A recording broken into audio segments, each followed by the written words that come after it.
Committee Room 30, sound.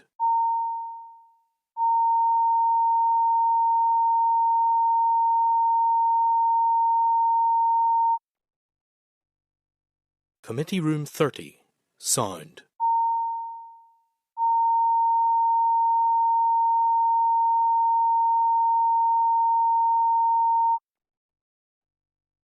Committee Room 30, sound.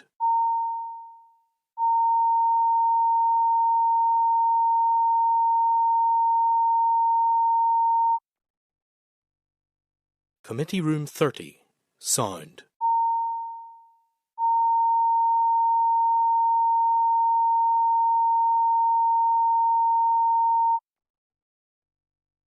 Committee Room 30, sound.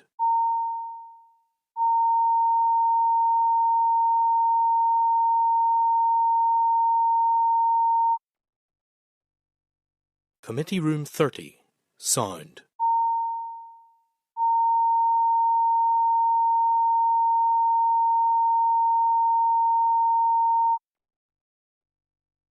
Committee Room 30, sound.